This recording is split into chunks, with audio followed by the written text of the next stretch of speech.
Bonjour et bienvenue à Encre des lignes, la podcast où on parle de tatou, mais pas que. Et aujourd'hui, je n'ai pas d'invité tatou, mais un invité photographe. Et tatoué. Et tatoué, Quand même. quand même. C'est Pierre. Enchanté. Je m'appelle Pierre, j'ai 25 ans, j'ai pas de pronom particulier, j'adore faire de la photo et jouer avec les mots. La philosophie aussi, j'en ai pas parlé. Les cocktails, Les cocktails. voilà. Plein de Voilà. choses.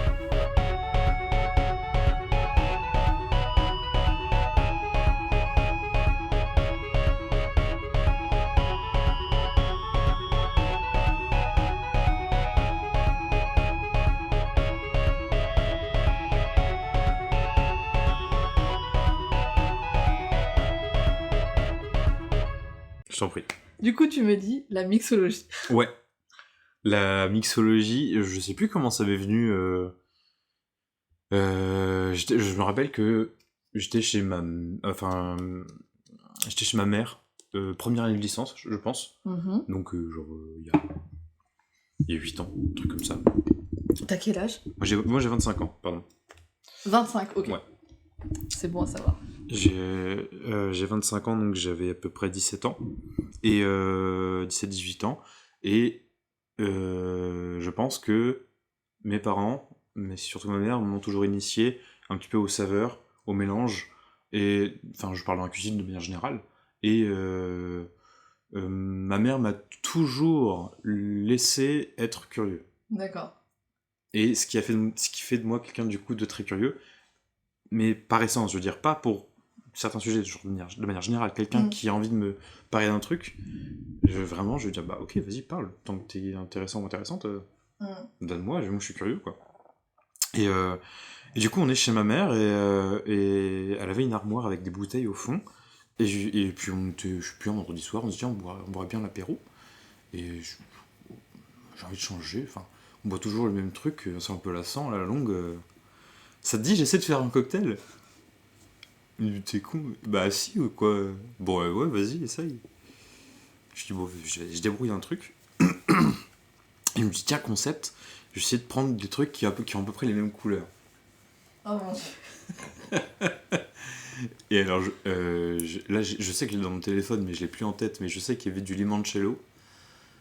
C'est une liqueur de citron. J'en ai chez moi. Si tu vois, j'ai un petit... C'est mon petit coin apéro. Ah oui, il y a des petites flûtes et tout. Ouais. Il y avait du limoncello, du jus d'orange. Je crois qu'il y avait du martini. Oh, je suis désolé, il faut que je ressorte parce que en fait, ça me frustre d'essayer de le sortir de tête sans pouvoir. Donc... Mais c'était bon? Oui. D'accord. Et oui, parce que malgré la contrainte de la couleur, je savais qu'il fallait faire attention au dosage et au fait que chaque saveur a sa force et il faut trouver l'équilibre. D'accord. Donc faut doser un petit peu tout ça. 3 centilitres de sirop d'orgeat, 10 centilitres de limoncello, 7 centilitres de Cointreau, 5 centilitres de jus d'orange, 5 centilitres d'eau pétillante, rondelles d'agrumes glaçons. Mais non, attends, je peux voir? C'est incroyable. Mais je pense que j'ai trouvé quelqu'un de pire que moi avec les listes. Oui, ça c'est très possible. Ah, mais vraiment.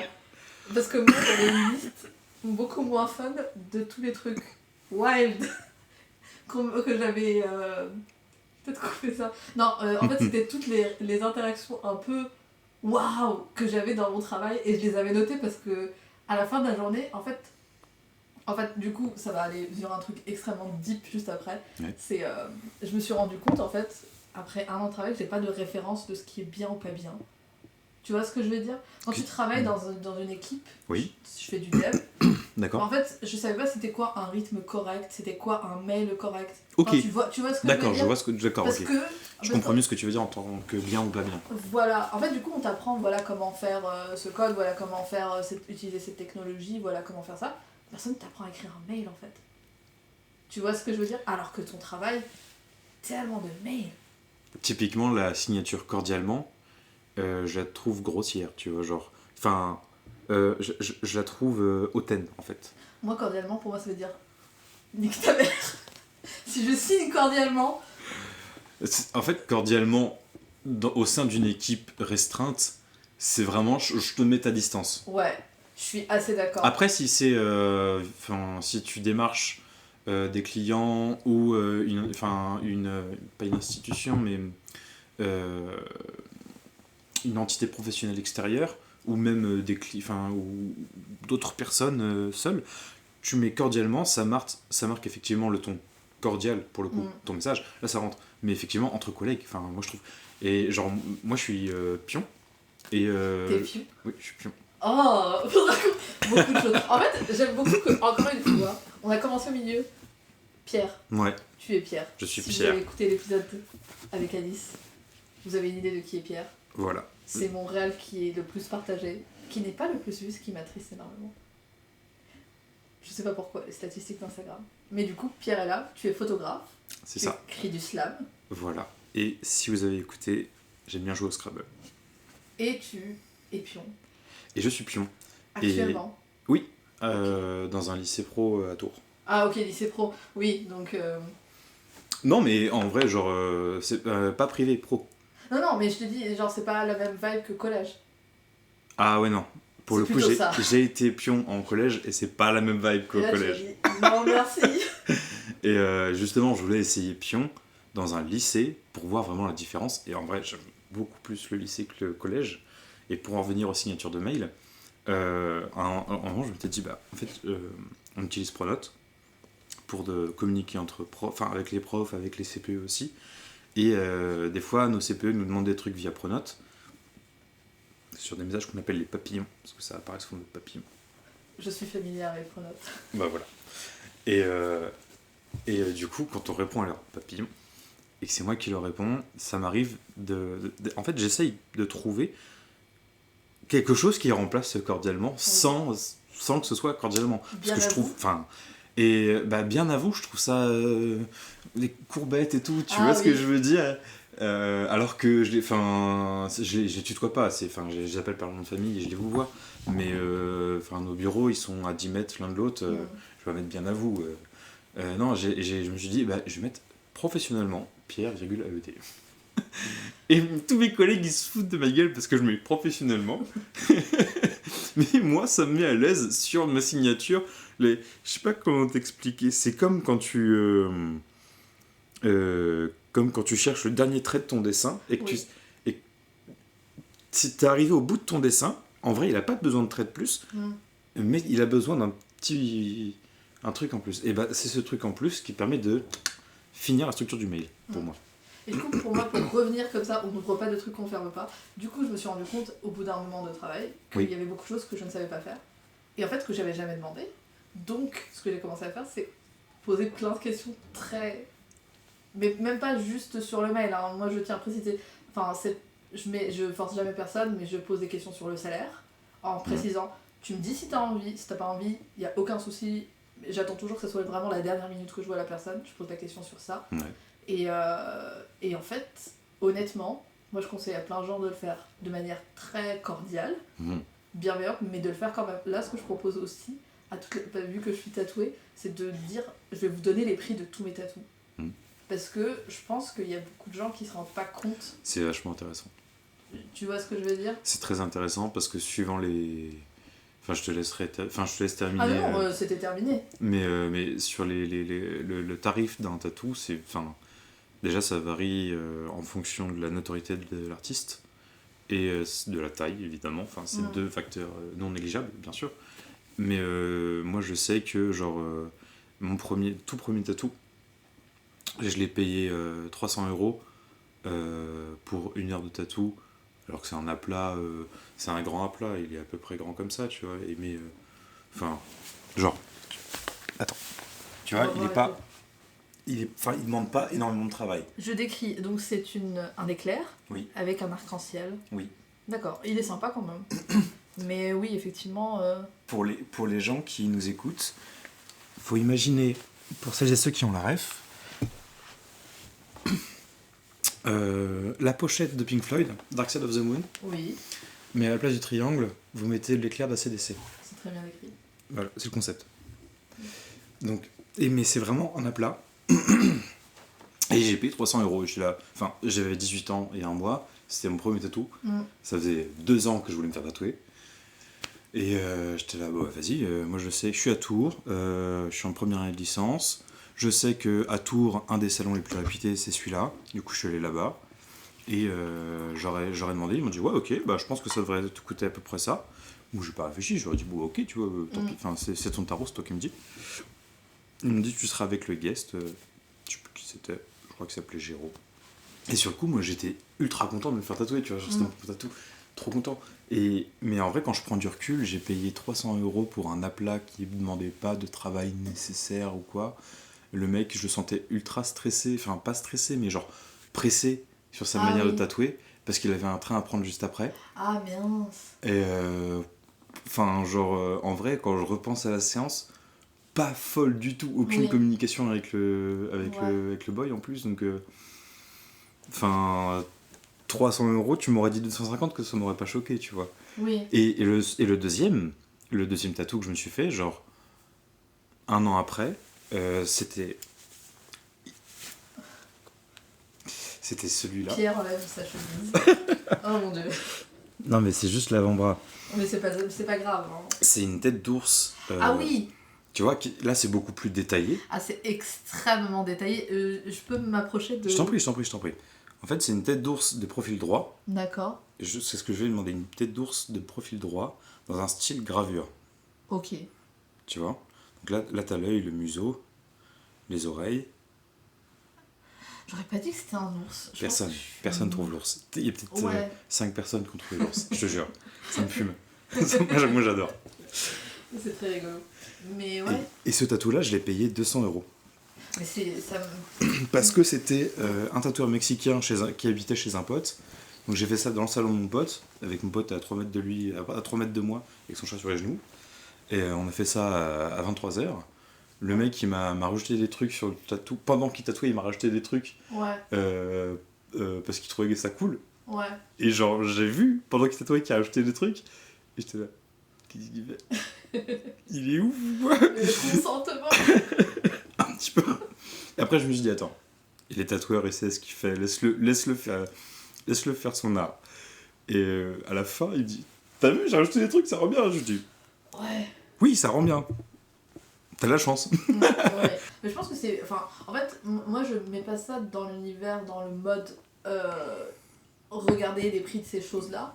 Ou alors, il faut que tu augmentes tes prix, ou bien pourquoi tes prix sont si chers. Ouais. Moi, je suis juste en mode, j'ai envie de me faire tatouer, je communique avec le tatoueur, il me donne son prix, je dis oui, ou je dis non. Après, je pense que c'est important de pourquoi je commence à dire à toutes les personnes, même des gens qui sont pas tatoueurs, même des gens qui sont juste curieux, parce que je sens qu'il y a beaucoup de gens qui... C'est un peu problématique pour eux, la question de l'argent. Mais moi, je leur dis, en vrai, je te donne tous les prix, mais c'est bien que toi, quand tu y vas, t'aies une référence, en fait.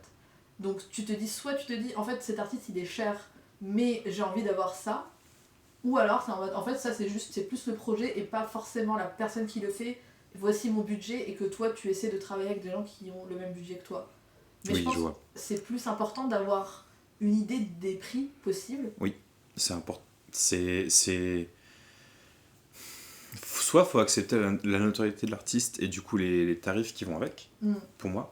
Soit il faut y aller en se disant il me faut ce tatou mais j'ai pas forcément le budget, donc je vais voir les artistes qui proposent ces budgets là, comme tu dis effectivement. Ouais, mais en fait le truc aussi c'est que ce qu'il faut aussi retenir c'est que même parfois il y a des gens qui ont beaucoup de notoriété et ils sont relativement pas chers. Ils sont pas aussi chers que toi tu penserais dans ta tête en fait. C'est vraiment très relatif les prix. Donc c'est pour ça que moi je pense que je me fais beaucoup tatouer, je suis pas tatoueuse. Mais c'est important si toi, t'es quelqu'un qui a envie de se faire tatouer, tu poses des questions et que tu te sens à l'aise. Oui.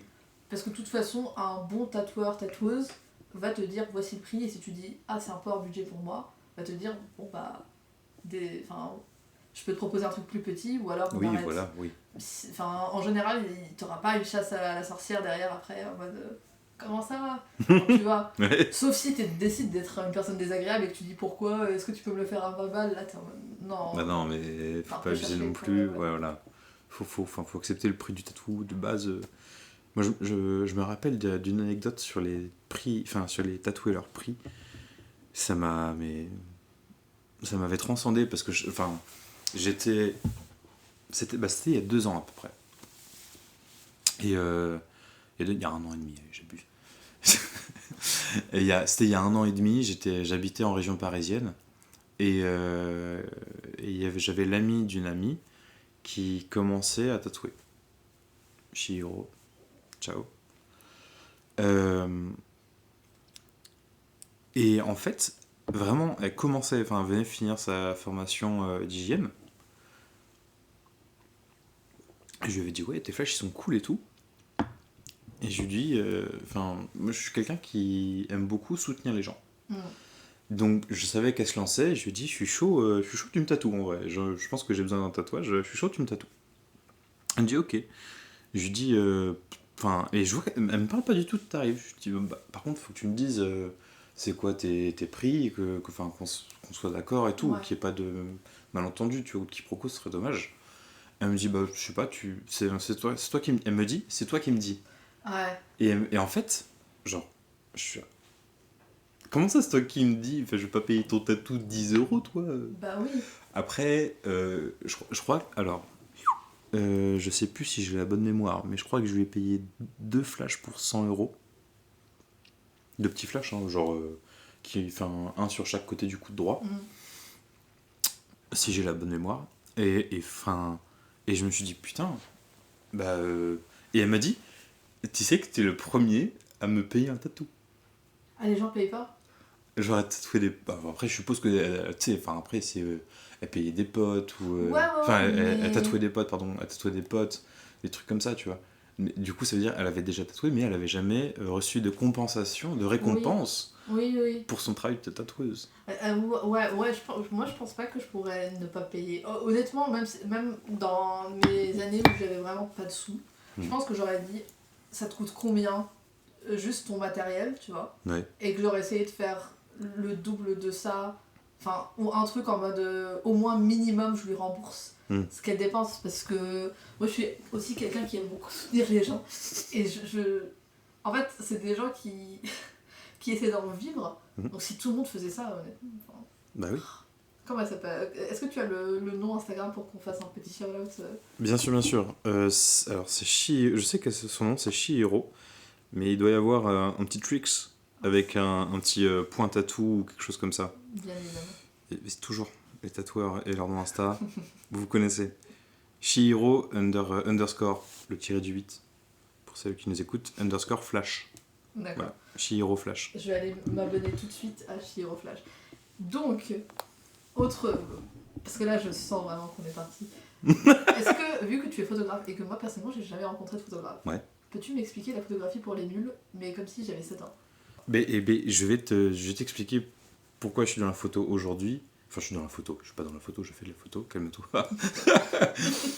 Le mec, ça donne des titres. Moi je suis pour la manifestation. On manifeste. J'apprécie. Vas-y. Mais en gros, si je devais. En gros, la photo, moi je trouve que c'est capturer des moments de beauté qui sont éphémères et rappeler au monde, regardez en fait, ce à quoi on a le droit, ce monde dans lequel on vit nous offre ça, et nous on tourne le dos à tout ça. Ou en tout cas, on n'ouvre pas les yeux. Et je trouve ça super dommage. En fait, moi j'ai des parents, papa, maman, coucou, vous êtes toujours là, vous inquiétez pas. Qui m'ont donné la culture du voyage. Enfin, ils nous ont emmenés dans quelques pays avec ma sœur. Et mon père comme ma mère déjà touchaient un petit peu à la photo, mais pareil d'un point de vue amateur, pour eux, tu vois. Mais parce qu'ils aimaient bien prendre des images. Et je les voyais faire en voyage, et j'étais là. Ils ont l'air dans leur truc quand ils font ça, ça a l'air marrant comme activité. Et j'essayais, du coup, les premiers voyages que j'ai fait avec eux, je suis parti très tôt avec eux, mais je sais pas, je pense que j'avais 5-6 ans à peu près. Et j'ai commencé à m'y intéresser quand j'avais plutôt 10-11 ans. Et à m'y intéresser au point de leur dire, est-ce que tu peux me montrer en fait? est-ce que tu peux me montrer parce que je trouve ça marrant ce que tu fais, ça a l'air drôle. En plus, je voyais le résultat derrière, je dis putain, vous prenez des belles images, puis ça fait des souvenirs, c'est cool, ah c'est bien. Et elle me dit bah ouais. Et alors du coup, bah, tu te doutes bien, des parents qui voient leur enfant qui s'intéresse à ce qu'ils font, ils sont super contents. Donc bah bien sûr Pierre, tu prends ça et tout. Puis j'essayais, tu vois, je dis ok d'accord. Alors je me baladais avec l'appareil photo, évidemment je regardais, tu vois, je partais pas trop loin avec la caméra. Et puis j'essayais des trucs, des perspectives, Puis en fait, à force de voir leurs photos, je me rends compte que j'avais commencé déjà mon cerveau commençait déjà à intégrer des espèces de codes d'image. Tu vois, genre quand tu passes sur Insta aujourd'hui, c'est pas que tu vois plusieurs fois la même photo, mais t'as des photos qui se répètent un peu. T'as des codes d'image, genre les photos avec une météo très brumeuse la nuit en bord de station d'essence. Ah Avec, oui. Voilà. Avec une tiny house Voilà, ou une ce genre. caravane. Typiquement, t'as des images qui te viennent. Parce que c'est des images tendances où c'est des trucs qui te viennent. Et je pense que, alors du coup, à l'échelle de ce que j'avais pu voir à ce moment-là dans ma vie, et ben mon cerveau commençait à réfléchir comme ça. Donc mon cerveau se disait, ok, alors il faut que tu prennes des photos pour les souvenirs et pour la beauté, mais par contre il faut apprendre à faire ça bien. Faut rendre ça esthétique. Et du coup, pour moi, c'est ça le travail de la photo, c'est de garder un souvenir esthétique de ce qu'on a pu vivre et de pouvoir le transmettre aux autres personnes, que ce soit dans notre réalité temporelle comme dans la réalité temporelle suivante. Ce qui est aussi une question de passation, évidemment, avec la photo. C'est très poétique. Bah, t'es tombé sur un poète, je pense. On va lire le slam, moi je t'ai prévenu tout à l'heure, si C'est tu es vrai. à l'aise avec ça. Non, ça va. Et en fait, il y a aussi un truc dont je me suis rendu compte, c'est qu'il y a différentes formes d'art visuel. Bah, tu vois, par exemple, la musique, ça travaille le son. Ça, c'est pas une surprise. Mais si tu prends les arts qui se voient, tu vas avoir la sculpture, ça va travailler la forme. Tu vas avoir le dessin et la peinture que je mets dans les mêmes cases, même si c'est pas exactement les mêmes travaux, soyons d'accord, qui travaillent la couleur pour moi. On peut faire de la couleur, on peut faire du noir et blanc avec le dessin et la peinture. Oui, c'est vrai, vous avez raison, les amis. Mais essayons de rester dans ma vision des choses. Et la photo, qui pour moi travaille la lumière. Et tu as là, du coup, 3 dimensions de la perception visuelle, où tu as la forme, la couleur et la lumière, qui sont 3 choses essentielles pour percevoir ce qui se passe autour de toi d'un point de vue visuel. Et la photo, si du coup elle ne se concentre que sur la lumière, tu vas tomber sur le noir et blanc et une facette assez intéressante qui peut rendre assez profond des moments, parce qu'il n'y a pas t'as pas ce divertissement de la couleur. Oui. Tu vois ? Essaye de mettre ton téléphone en noir et blanc, tu vas voir comme tu vas beaucoup moins. J'ai jamais fait le test, mais oui, je pense. Après, moi, c'est pas mon téléphone. Après, là, on va divaguer un petit peu, mais mon téléphone, c'est pas forcément la couleur et le stimule Ouais. visuel. C'est pas d'être stimulé visuellement, c'est d'être stimulé manuellement. D'accord. En fait, c'est vraiment. Je comprends. Moi, j'ai fait le test par contre de déplacer mes applications dans tous les sens. Ouais. J'y vais automatiquement au même spot sur les 3 applications que j'utilise tout le temps. Tu vois, tu vois ce que je veux dire ? Oui. J'ai plus une mémoire manuelle. Oui, je vois ce que tu veux dire. Donc c'est pour ça que j'ai jamais fait le test de couleur, je devrais le faire, mais je pense que je rentre automatiquement. Je l'ai essayé une fois et je me suis dit, ah c'est bien, ça va me faire lâcher l'écran. Au bout de 2 jours, je me dis, c'est chiant, je remets la couleur. Ah oui, parce que t'as pas ta petite dose de dopamine. Exactement.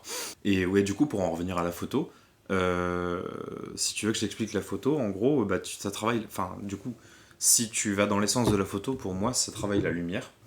Et quand tu travailles sur le noir et blanc, tu vas avoir quelque chose de très profond sur des moments qui peuvent paraître banals. Je crois que c'est banal. J'ai un doute sur banal, mais franchement, je crois que c'est banal. Sur des moments banals, et tu prends ça en noir et blanc, et des fois, tu te prends des claques de réalité où tu te rappelles en fait ce que tu as en face de toi. Tu n'as plus la couleur, tu as juste la lumière, en fait. Après, je ne vais pas rentrer dans un discours personnel de ce que représente la lumière pour moi, mais ça reflète une réalité qui est beaucoup plus profonde pour moi que la réalité colorée qu'on peut avoir. Parce que si on va sur ton compte Instagram qui est Faute en graphie, Photographie, ouais. tout collé, c'est vrai que j'ai regardé. Encore une fois, moi je suis pas quelqu'un. La photographie, c'est mon iPhone et c'est mes carnets de vacances. Mais c'est vrai que maintenant que tu m'en parles, les couleurs sont très neutres sur ton feed, j'ai l'impression. À part quelques pop. Ouais. C'est vrai que je suis pas tant. Enfin, là, depuis peu, j'ai Lightroom entre les mains et je sens que je fais des dingueries avec. Faut que je me recalme au niveau du contraste et de la saturation des couleurs parce que je découvre des trucs. Mais jusqu'à il y a peu, effectivement, les couleurs étaient pas si popées que ça. Et le noir et blanc, je l'ai pas tant travaillé que ça non plus parce que c'est pas un domaine que je maîtrise énormément. Par contre, c'est un domaine que je respecte beaucoup.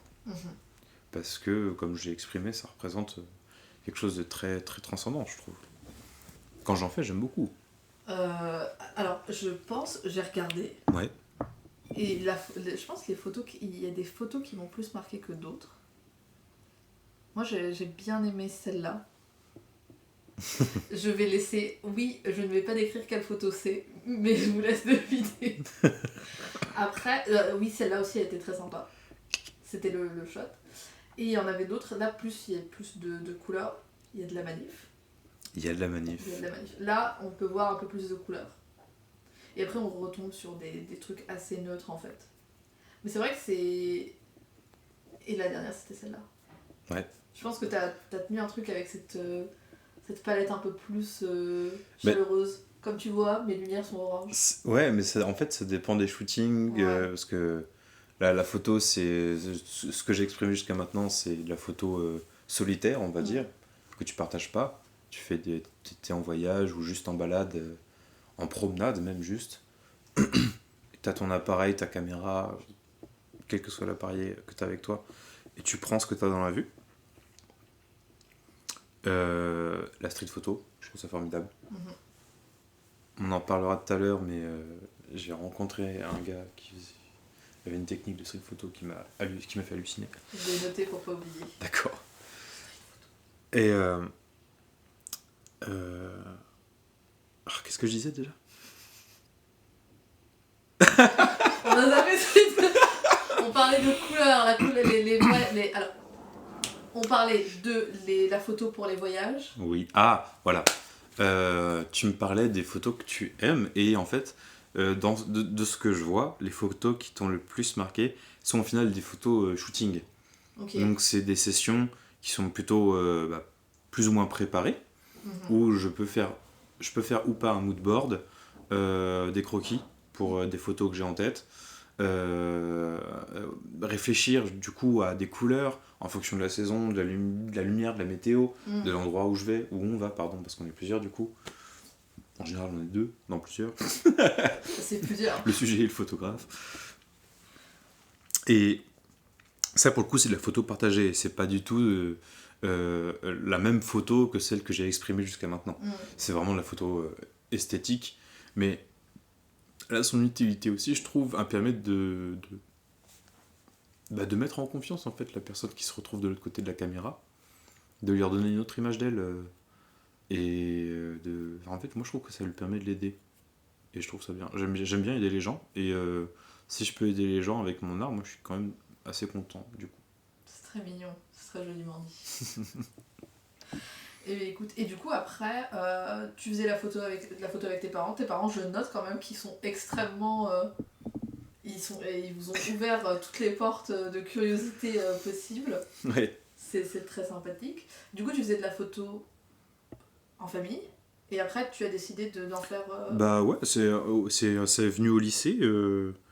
J'avais une amie qui n'était pas encore ma petite copine, mais qui était déjà intéressée.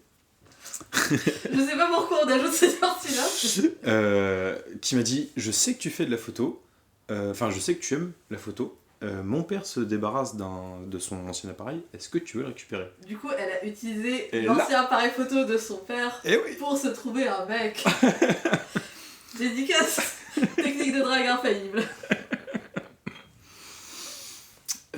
Et du coup, j'avais mon premier appareil photo et j'étais trop content, je pouvais faire de la photo comme je voulais. Je découvrais en fait, parce que mes parents ils avaient. Alors, il faut savoir ça aussi sur la photographie, t'as différents types d'appareils. Ouais. Et les appareils, t'as les bridges, ce qu'on appelle les bridges, qui sont qui ont un petit peu de réglage, mais c'est pas encore fou. Et t'as les réflexes qui sont plus intéressants en termes de modulation des réglages. Et là, du coup, j'avais un réflexe, car en plus, c'était un meilleur appareil que celui de mes parents. Et du coup, je pouvais faire. J'avais tout un monde qui s'ouvrait à moi, si tu veux. Je pouvais faire plein de trucs, j'étais trop content. Du coup, j'étais avec elle à essayer de découvrir les réglages, comment ça marche, parce que ça prend. En fait, moi, je trouvais pas ça intéressant de le mettre en automatique, parce que tu faisais pas ce que tu voulais, du coup. Ouais. Alors, du coup, j'ai mis plein le temps à découvrir comment ça fonctionne en manuel, à essayer de chercher sur les ISO. Sur plein de trucs. Je trouvais ça fou. Et j'étais super content de pouvoir découvrir tout cet univers en fait. Et du coup, bien sûr, avec ta petite copine, prends-moi en photo. Tu l'as pris elle en photo? Je l'ai pas tant prise en photo que ça. Je pense que les photos que je faisais, c'était plus des photos d'essai. J'étais vachement intéressé par les photos de fleurs à ce moment-là. Ah, ok. Va savoir. Les photos de fleurs, parce que il y avait cette forme très poétique, très belle de la nature, qui attire pas mal l'œil. Et surtout quand tu la prends en macro, que tu as la fleur qui se révèle avec tout le flou autour, ça rend quelque chose d'assez esthétique. Et puis, c'est une fois que tu as ton appareil dans la main, je sais pas, ça fait peut-être pareil pour les tatoueurs ou les tatoueuses, je sais pas, mais une fois que tu as ta première dermo dans la main, peut-être que tu as envie d'essayer plein de trucs une fois que tu as fait un tatouage. Et je pense que c'est pareil pour la photo, une fois que tu commences à comprendre que tu peux faire des trucs, tout, mais alors tout peut devenir un sujet. Ouais. Et t'es tout le temps avec ton appareil entre les pattes, c'est génial. C'est quoi le truc que t'as pris en photo et tu t'es dit, après quand tu l'as revu, pourquoi j'ai pris ça en photo? Il y a une photo qui me vient en tête et qui pour moi est une de mes meilleures photos. C'était en 2015, donc il y a 10 ans. J'étais dans une petite montagne avec ma mère et ma sœur et on était arrivés dans une espèce de, je dirais pas d'auberge parce que c'est une petite cabane de montagne, tu vois, mais une espèce de petit boui-boui pour prendre un chocolat chaud. On s'installe au fond et une ou deux tables à côté de nous, il y a un monsieur, je dirais 60 ans à peu près, qui est penché sur son bouquin. Et derrière lui, il y a toute une étagère de bouteilles. Et il y a la lumière de dehors qui vient sur lui. Putain, maman, décale-toi devant moi. Et je vais faire comme si je te prenais en photo, d'accord? Et j'avais mon 75-300 qui zoomait sur le boy derrière, en train de lire son bouquin tranquille qui demandait à personne. Il sait pas qu'il est pris en photo, il a jamais su, je lui ai jamais dit. Mais franchement, si je le revois, j'aimerais bien discuter avec lui parce que c'est une de mes photos préférées en plus de 10 ans de photos. Et je sais pas, il y a quelque chose de fort qui se dégage de cette photo. En vrai, quand je montre mes photos aux gens de manière générale, ils me disent souvent elle est folle. Mais pourquoi c'est juste. Tu l'as? Bien sûr. Est-ce que tu l'as mis sur tes réseaux? Oui, mais un peu, faut un peu scroll back parce que elle est loin. Mais on va la trouver. Mais du coup, tu me demandais pourquoi. Est-ce que une photo sans raison, celle-là, parce que vraiment, en fait, quand tu prends du recul, le sujet est quand même plus qu'ordinaire. C'est juste un monsieur penché sur son bouquin dans un bar, il n'y a pas de... Et moi, je trouve que, en fait, tu vois, je te parlais de beauté spontanée tout à l'heure, ça reflète pas mal ça. Des moments de ta vie, des instants de lumière, où tu as la lumière qui jaillit, qui éclaire quelque chose, et qui rend ce que tu vois si beau. Putain, ça, il faut que je m'en rappelle. Tu vois? Ouais. Et typiquement, c'est ce genre de moment. C'est sur ce moment-là poétique, je vais te proposer de faire une petite pause.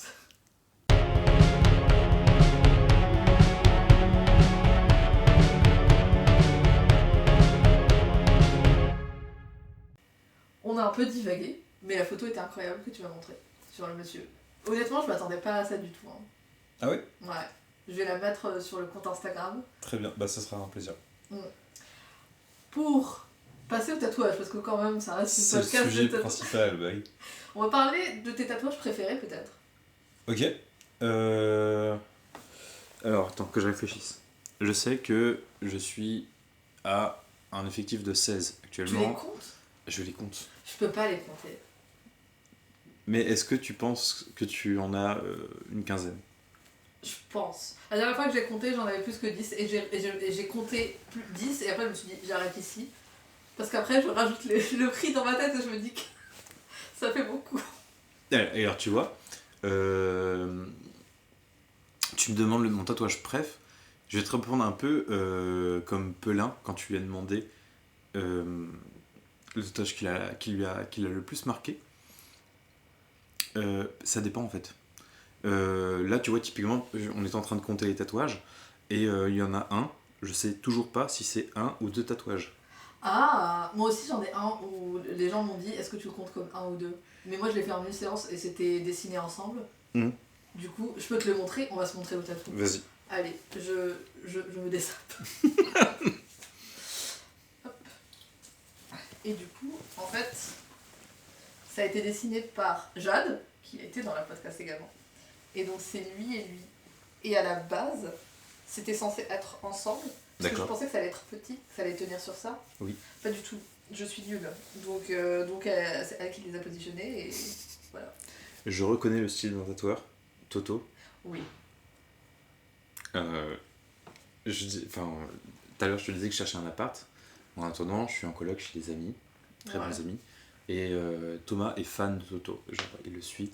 Il a raté un flash de lui à ça, à 10 minutes. Ah ouais? Ouais, et du coup, mais il adore ce mec, donc je lui dirais que t'es tatoué par Toto. Bah, j'en ai un deuxième qui est en couleur, que je dois retravailler. Okay. Parce que mon corps a décidé d'être pénible, parce que j'ai un problème avec les... J'ai des tatouages, si tu vois, il n'y a pas beaucoup de remplissage. Ouais, donc, c'est vrai. Donc en fait, les seuls remplissages que j'ai, on va dire, c'est du stick and poke. Et ça... Oui, j'allais dire, au final, c'est celui dont tu me parlais de base. La fiole? Ah oui, tu me parlais des bonhommes. Ah non, c'est les bonhommes. Ah, d'accord, la fiole. Je crois que tu parlais de la fiole. Non, c'est le bonhomme ici. La fiole, si tu veux une anecdote rigolote, j'adore parler de mes tatouages, je ne montre pas mes tatouages sur mon compte Instagram, du coup ça laisse le mystère. Du coup, cette fiole, c'était fait par Barnou Tattoo, dont je suis extrêmement fan. Ok. Fait du stick and poke. Et en fait, à la base, je voulais un tatouage Disenchanted. C'est, je sais pas si tu vois, Matt Groening. Oui. Netflix. J'ai pas encore regardé la dernière saison, ne m'en parlez pas. J'ai vu la première saison, j'ai décroché. Ah, moi c'est mon... Mais dès qu'il y a une saison qui sort, je regarde tout du début. Je suis fan à 100% de Matt Groening. Ok. J'espère qu'il n'y aura pas de trucs problématiques sur lui. Ah oui. Rends-toi Matt, s'il te plaît, garde-moi. Mon truc préféré de lui, c'est Futurama. Que oui. J'adore. Je comprends. Incroyable. Faut que je regarde d'ailleurs. Mais je conseille à tout le monde d'aller regarder ça, c'est vraiment fabuleux. Donc, je suis extrêmement fan de Disenchanted. J'ai envoyé, c'est un des seuls projets où genre, je fais très peu de projets. Et je lui ai dit, j'ai envie de dessiner, du coup, à un moment, Lucie, du coup, le Lucifer, le petit démon, il est dans des fioles. Je trouve ça... Ah, c'est pour ça que ça me disait quelque chose. Voilà. Et il y a aussi une référence à Fullmetal Alchemist que je n'ai pas du tout. Mais tout le monde me pose, il y a plusieurs personnes qui m'ont posé cette question-là, pas du tout. J'ai jamais regardé, je ne sais pas, peut-être un jour. Mais du coup, je lui ai envoyé la photo, je lui ai dit est-ce que tu peux me faire un truc comme genre Lucie dans la fiole? Parce que c'était pas trop loin de. J'avais pas envie qu'elle me dessine Lucie parce que ça ressemble pas du tout à ce qu'elle fait. Du coup, j'étais en mode Lucie dans la fiole. Et elle m'a dit je peux te le faire, mais pas en mode ce que tu. Enfin, le personnage, je peux te le faire comme mes cauchemars, parce qu'elle fait des cauchemars en fait. Enfin, d'accord. Donc ça en fait avec les petits yeux elle a beaucoup de différentes variations, tu peux aller voir sur son compte Instagram si ça t'intéresse. Et donc elle m'a envoyé ce dessin là, elle me l'a fait. Cette histoire est très longue, la punchline va être très rapide. Je rentre chez moi, ma famille me voit tatouer, ils sont en mode mais c'est quoi ce truc, c'est ridicule, mais ça c'est des feuilles, là j'ai un dumpling fait par un artiste coréen, ils sont en mode c'est quoi, c'est censé être quoi, et après ils regardent mon petit Lucie et ils font et ça c'est quoi, c'est genre une fiole d'huile d'olive. Et du coup maintenant dès que je rencontre quelqu'un, tout le monde adore ce tatou parce qu'il est trop beau. Oui, j'aime beaucoup. En fait, j'aime beaucoup le mélange de styles. Bah ouais. Entre l'aplat Ouais. Et le pointillisme... Ah mais incroyable, enfin extrêmement beau, il est magnifique. Mais vraiment du coup à chaque fois que je rencontre quelqu'un, ils me disent ah et du coup ça c'est quoi? Je leur dis c'est ma fiole d'huile d'olive. Et je vois pendant une demi-seconde le... Ah bon. Les gens, tu sais, les gens qui n'osent pas dire ah bon tu t'es fait tatouer une fiole d'huile d'olive? Mais en même temps qui sont en mode c'est un peu bizarre. Je dis non c'est pas ça mais c'est mon anecdote. Et du coup vas-y. Moi la mienne, alors t'as dû me voir scroller parce qu'il fallait que je retrouve le post, ce sera plus simple, sachant que je suis en jean. Je te disais que je savais pas si j'en avais 15 ou 16 en gros on va dire. Celui que j'ai fait, genre je l'ai fait chez Peter Panther. Oh. J'ai fait celui-là. D'accord. Parce que moi je trie mes tatous. Enfin, c'est la panthère rose déjà. Oui pardon. Celui-là. J'ai fait celui-là. Alors c'est la panthère rose parce que c'est la spécialité de Peter Panther. Et j'avais envie d'une panthère rose parce que c'est c'est un des symboles de mon enfance et de l'absurde pour moi. J'adore ce dessin animé, je trouve ça génial.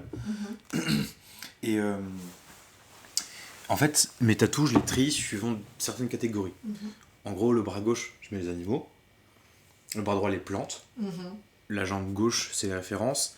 Et la jambe droite, c'est pas un melting pot, mais c'est plus simple de dire ça comme ça. C'est incroyable. Vraiment. Et attends, parce que du coup, là, je vais pas me mettre en slip non plus. Mais en gros, je savais pas où mettre la panthère rose. Donc, je l'ai mise sur les deux. Oh mon dieu, c'est incroyable! C'était exactement ma réaction quand j'ai vu la photo. C'est que vrai. j'ai pas pu enregistrer, mais c'est excellent. Moi, je le contrôle. Du coup, Pierre a la tête de la panthère rose sur l'arrière de son bras et le bas du corps de la panthère rose derrière sa jambe. La créativité des gens est incroyable. En fait, je m'étais dit, putain, comment je fais pour mettre ça sur... Enfin, je savais pas choisir si je mettais ça sur les références ou sur les animaux. Et je dis, vas-y, tu sais quoi, je vais pas choisir. Je vais faire comme s'il était dans un trou noir, ce qui correspond très bien au personnage d'ailleurs. Et du coup, j'ai le bas du corps qui dépasse d'un trou noir au-dessus du genou gauche. Et le haut du corps qui dépasse tranquillement du trou noir au-dessus du coude gauche. Je vais me l'envoyer si tu veux. Je t'en prie. Parce que honnêtement, il faut absolument avoir ces références parce que c'est fabuleux toutes ces histoires. Ah là là là, j'adore. Moi je pense que je le compterais comme un. Donc ça c'est un de mes tatouages préférés. Il est très très drôle. Mais après c'est, tu vois, les tatouages préférés parce que, anecdote, bah je te parlais de la tête d'ours tout à l'heure, enfin le fait de me faire tatouer chez un pote à plus de 23 heures passées par un tatoueur étranger qui écoute de la hard bass pendant qu'il te tatoue. Genre, le contexte du tatouage est tellement fou, tu peux pas l'oublier. Oui. Il y a... Si, j'ai ma sœur là que j'aime beaucoup. Alors, autant que ce soit le tatou que la personne. C'est un tricératops cuisinier fait par Maudit Charbon. Maudit Charbon que j'embrasse. J'aime beaucoup ce qu'il fait. Il a fait un peu moins de la moitié de mes tatouages. Parce que ma sœur, quand elle est née, j'avais un peu moins de 5 ans. Et j'étais dans cette phase dinosaure. Ok, comme tout le monde. Comme beaucoup de gens. Et je sais pas pourquoi, quand elle est née, je me suis dit, waouh, on dirait un bébé tricératops. Je sais pas. On va savoir. J'avais une drôle de perception. Toujours est-il que j'ai gardé ça en tête. Et j'avais envie de faire un tatouage pour ma sœur. Et comme elle est cuisinière, je me suis dit, vas-y, plié, je vais faire un tatouage. Je vais faire un tricératops cuisinier. Et ce sera elle. Elle est cuisinière du coup. Elle est cuisinière. Mais toi aussi, t'as un look potentiel à être un chef, tu vois. Il te manque vraiment juste, tu remplisses un peu ta sleeve. T'as regardé The Bear. J'ai très envie de regarder The Bear. Tu ma vois, sœur est cuisinière et elle m'a dit franchement, je relate. mais en fait, le truc, c'est que moi, j'adore. Dans mes phases de métier que j'aurais aimé faire, ouais. Et après tu me diras les tiens. Toute ma famille voulait que je sois médecin, classique, parce que mon père était médecin. J'avais pas très envie d'être médecin parce que je suis extrêmement stressée de la vie et j'ai peur du sang et je suis très facilement genre. C'est compliqué d'être médecin dans ces conditions. Du coup, en réfléchissant, je me suis dit, je vais peut-être être médecin légiste. Et toute ma famille a fait non.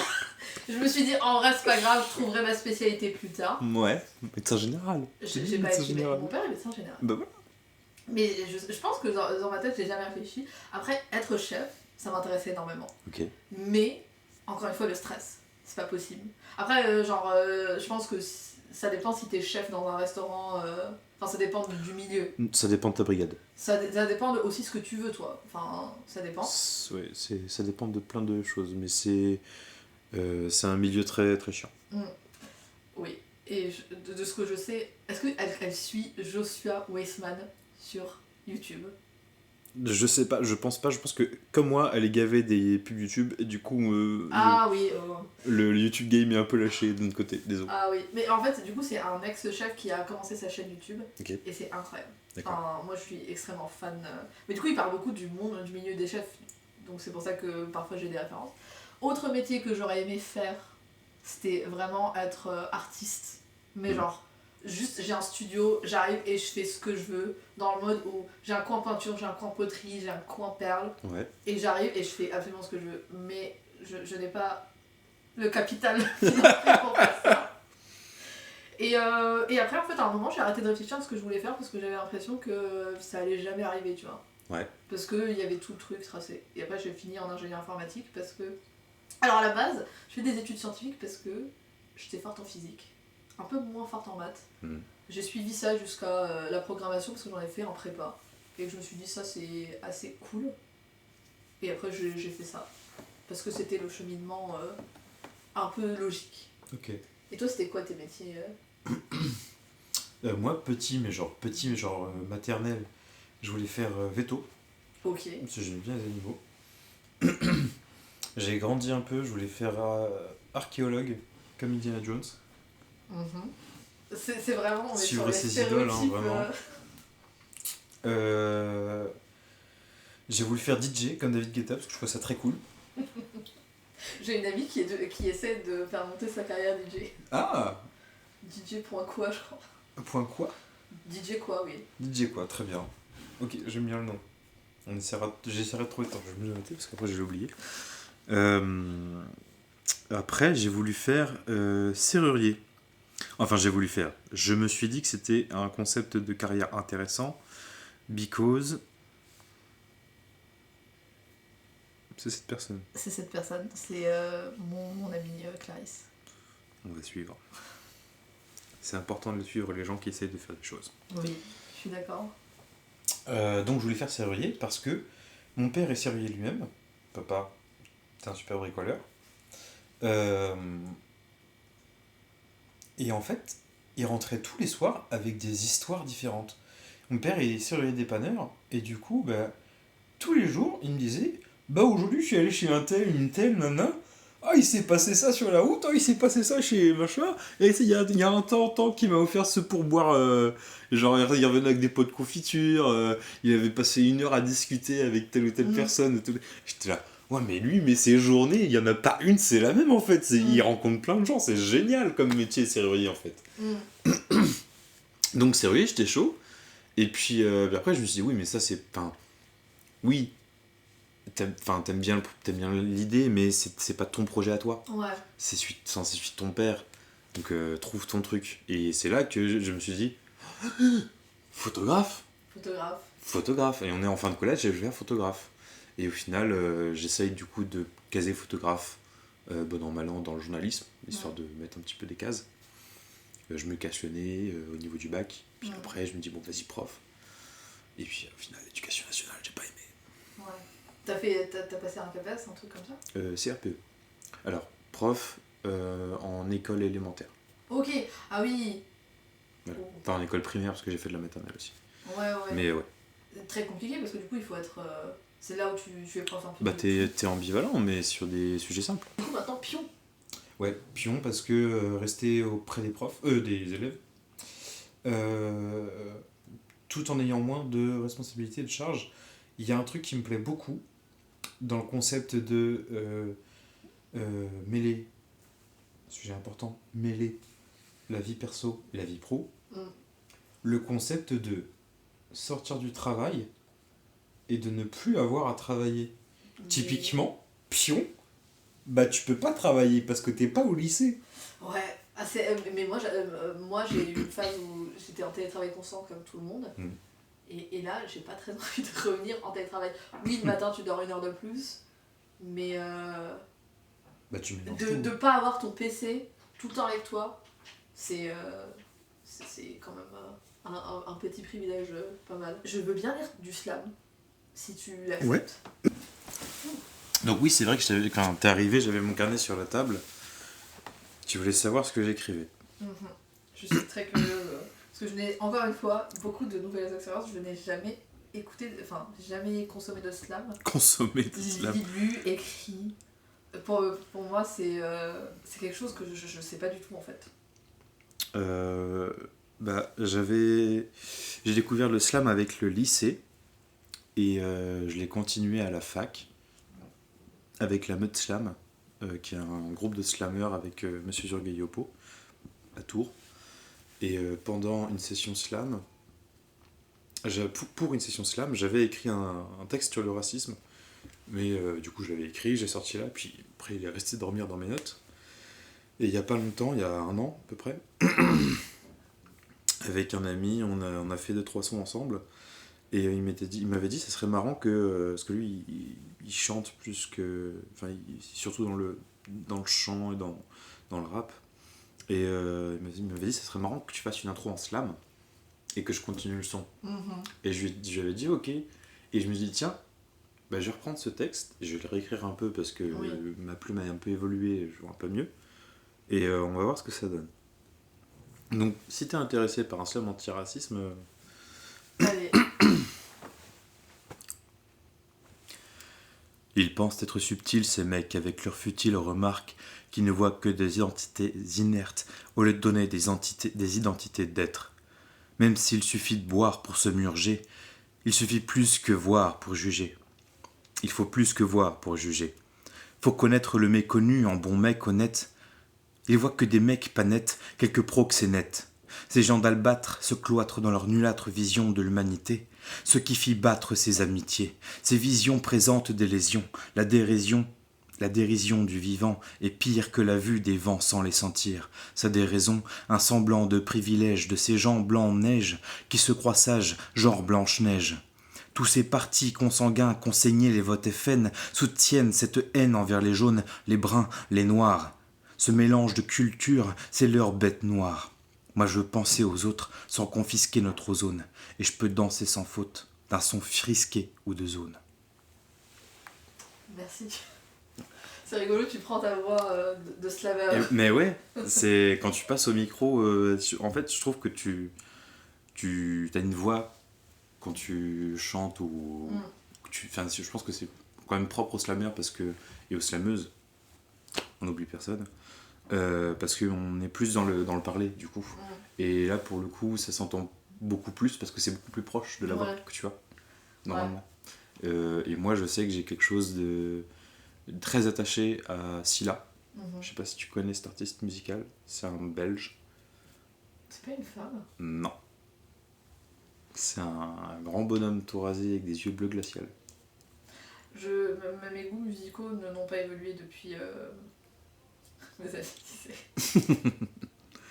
Je pense pas. Mais en gros, c'est un rappeur de Bruxelles, mais dans ses albums, il peut y avoir aussi du chant et aussi du slam, mais il a une voix qui te vient de tellement profond, incroyable. Et en fait, j'adore sa plume. Et à force d'essayer de rapper et de chanter par-dessus ses textes dans la voiture, il y a aussi le timbre de voix qui se cherche en même temps. Et c'est quelque chose que je trouve très transcendant, en fait, le timbre de voix profond comme ça. En plus, moi je suis un mâle. Donc la voix de coffre, c'est plus mon truc que la voix de tête. Comme j'ai les cordes vocales plus lentes, donc c'est plus intéressant pour moi, enfin c'est plus facile pour moi surtout. Et avoir une voix comme ça qui vient chercher jusqu'au fond, enfin je sais que quand elle est bien travaillée, c'est magnifique quoi, genre ça vient te chercher, ça te cueille et ça t'emmène, c'est génial, j'adore. C'est très intéressant ce que tu dis, merci beaucoup pour ce partage. Et là on va boucler, tous les uns boucler, la street photo. La street photo, putain c'est vrai, pardon pour la vulgarité, les enfants qui nous écoutent. pense pas qu'il y ait d'enfants qui écoutent ça. Je peux te montrer mes statistiques si tu veux. J'y crois. Non, ouais, on parlait de la photo au début du podcast, c'est vrai, et j'avais ouvert une parenthèse sur la street photo. Pendant mon année parisienne, encore une fois, j'avais fait une sortie street photo avec le Verso. Lucas, son prénom c'est Lucas, il me semble. Un petit photographe en études à l'EFET, il me semble. Et je l'avais DM parce qu'il parlait de la street photo dans ses stories. Et je lui avais dit, est-ce que tu serais d'accord pour qu'on se rencontre et qu'on fasse une session street photo ensemble, que tu montres comment tu fais, quel regard tu as là-dessus, parce que moi ça m'intéressait, mais je voyais... En fait, le truc dans la street photo, c'est que c'est de la photo solitaire et tu photographies tout ce qui t'entoure, mais on arrive dans une ère du droit à l'image qui est très très forte. Et du coup, moi j'étais un petit peu dérangé par le consentement à l'image, tu vois, genre quelqu'un que tu prends en photo, typiquement la photo que je t'ai montrée. Si on veut parler du consentement à l'image, la personne ne sait pas qu'elle est prise en photo. Après, on la reconnaît pas sur la photo, mais bon, quand même, pour le principe. Donc la street photo, c'est un petit peu ce truc-là où des fois tu vas prendre des gens et ils savent pas qu'ils sont pris en photo, mais ça représente la réalité de la vie actuelle. Et du coup, j'avais demandé s'il était ok pour qu'on se voit pour parler de ça et faire un bout de street photo ensemble. Il m'avait dit ouais, vas-y, c'est chaud. Et en fait, ce mec, on commence à marcher ensemble et tout, donc moi je suis trop content, je dégaine mon objectif et tout, je suis content. Et je vois qu'il marche avec son boîtier d'appareil photo, pas entre ses mains, pas autour de son cou, pas collé à l'œil, mais à la main, sur la cuisse, comme s'il avait une trousse de toilette dans la main, tu sais, et qui se baladait pour aller chez son pote. Ouais. Et mais il dégaine pas. Et en fait, je le vois cliquer. Je le vois prendre ses photos depuis sa cuisse. Et après guetter ses photos, il dit oh bah ça c'est bon. Et en fait, le mec s'est visé depuis sa cuisse. Ah oui, incroyable. Alors j'étais là, mais c'est quel jutsu ça? C'est qui ton sensei? C'est incroyable. J'ai trouvé cette technique géniale. Alors je sais pas si c'est quelque chose qu'il pratique toujours. Et la street photo et cette connaissance de l'angle d'attaque de son appareil photo, mais je trouvais ça formidable. Et en fait, pendant cette balade, il y avait ce truc effectivement d'essayer de découvrir et de se mettre un peu plus en accord avec le fait de prendre des gens en photo sans qu'ils le sachent, sachant que faut prendre du recul et accepter que c'est la vie, c'est quelque chose qui existe, qui est réel. Et c'est pas grave de l'exposer parce que c'est exposé de manière réelle, parce que les gens sont vivants.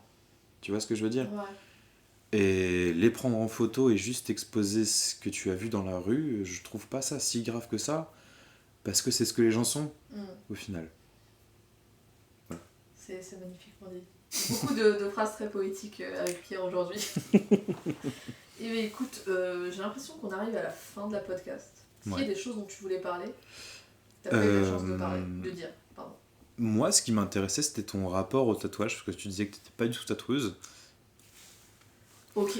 Et genre, qu'est-ce qui t'a donné envie de lancer ce podcast sur les tatoueuses, et puis sur le sujet du tatouage de manière générale? Pourquoi pas? Tu es la seule personne qui trouve que je ne parle pas assez. Ouais. Enfin, bref. Alors, j'ai fait un hors-série qui parlait un peu de moi.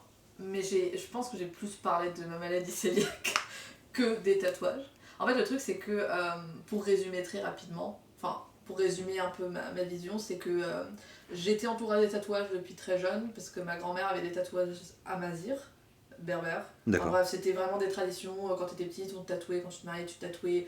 On tatouait pour protéger du mauvais œil. Enfin, c'était des pratiques qui se faisaient, qui se perdent un peu. Moi, j'aimerais bien qu'ils reviennent. J'aimerais bien recevoir des gens qui font des tatouages justement amazigh et berbères. D'accord. Donc moi, petite, je voyais ma grand-mère que je trouvais magnifique et que j'adorais, et je lui demandais de me tatouer.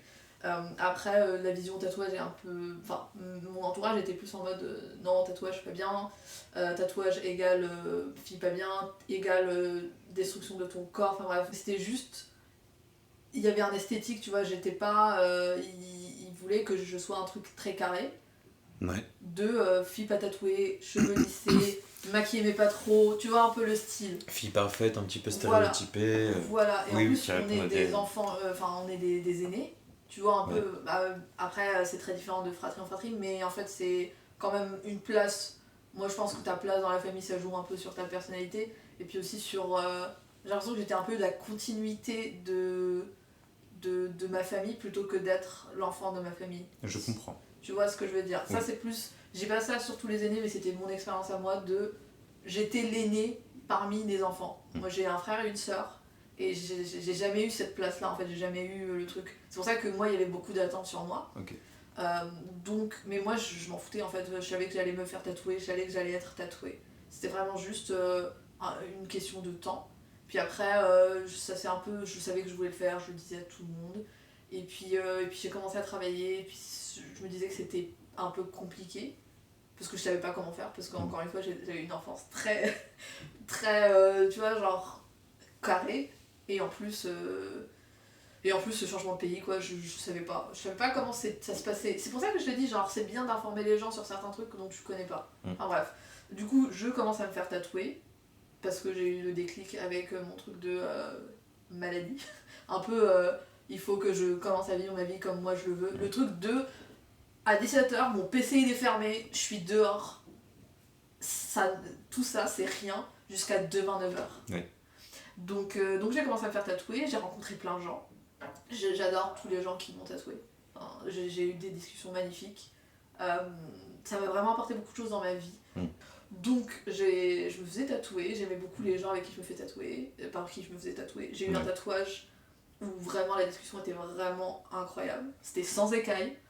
Je parle d'elle sans cesse, mais pour la mettre... Sans écailles.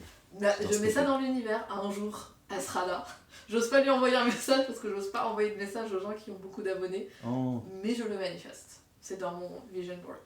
Et donc, en fait, je sais pas ce qui s'est passé, mais je pense qu'elle avait une journée de merde, tu vois. Enfin, je sais pas comment elle est parce que je me suis jamais refait tatouer par elle, mais je pense qu'il y avait un truc.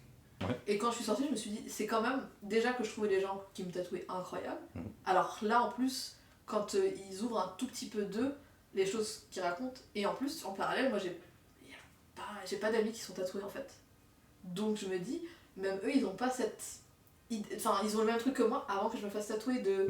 Qu'est-ce qu'un artiste tatoueur? Est-ce que c'est genre un mec vraiment, on en revient, genre est-ce que c'est quelqu'un dans un sous-sol? C'est quoi? Ça donne quoi? Qu'est-ce que c'est?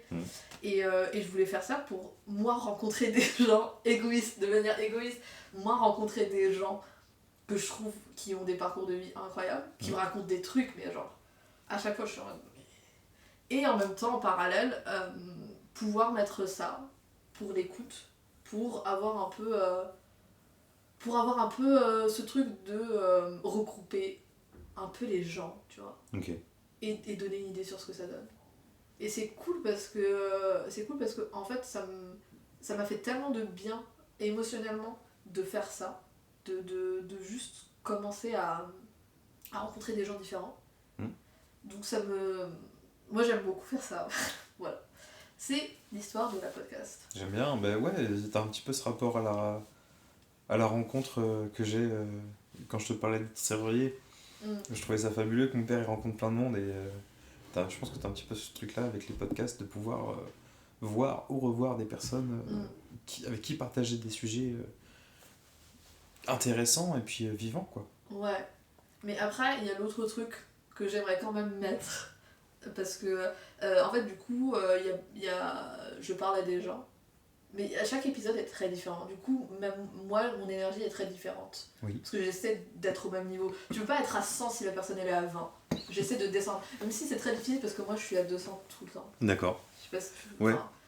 Voilà. Et vu que je rencontre des gens et que souvent, on s'envoie quand même des petits messages parce que, on reste un peu en contact. Et je sais qu'il y a des personnes qui écoutent, notamment Alice qui me met toujours sur ses stories, que j'aime beaucoup. Alice qui te passe le bonjour d'ailleurs, elle m'a envoyé un DM tout à l'heure. Je lui passe le bonjour également, je vais lui envoyer par audio et par message après. mais en fait du coup, ce que ça me fait maintenant, et je voulais le dire parce que je pense que je vais devenir folle si je le dis pas, en fait maintenant je sais que les gens qui sont venus, ils m'écoutent, mais j'ai du coup extrêmement peur de tout ce que je dis, parce que dans ma tête, je me dis, si ça se trouve, un jour je vais dire un truc. Et la personne va se dire, mais c'est qui cette conne? Et être en mode, je la bloque sur tout. Moi, je pense que tant que tu es sincère et honnête, tu sais que tes propos, ils ont une valeur. Après, c'est le fait d'être clair avec, avec toi-même et ce que tu dis, et d'être sûr que tu as propagé, avec ton micro, des idées qui te correspondent. C'est ça le truc. Bah oui. Mais c'est plus genre, j'ai pas envie que quelqu'un... J'ai plus peur que quelqu'un se dise « Ah, tu vois, ça me déçoit un peu d'elle. » Ouais. Je vais faire l'outro. Du coup, t'as dit tout ce que tu voulais dire. Ouais. Merci beaucoup d'avoir écouté cet épisode.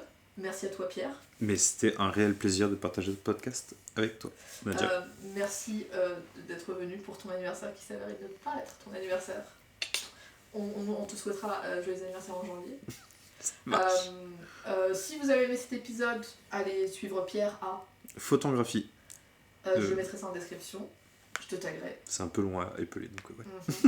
Les jeux de mots. On n'en a pas parlé, malheureusement. Une autre fois peut-être. Suivez l'Instagram de la podcast @encre-les-lignes. Oui. Parlez-en à vos amis. Ne me jugez pas trop sur ce que je dis, s'il vous plaît. je raconte beaucoup trop de choses et j'y réfléchis après. Enfin bref, je vais pas me m'étendre sur ces sujets. Mettez-moi 5 étoiles, suivez-moi sur Instagram et à la semaine prochaine. Ceci est un podcast hosté, édité et créé par moi, Nadia. Musique par Naomi Biella, a.k.a. Songbird.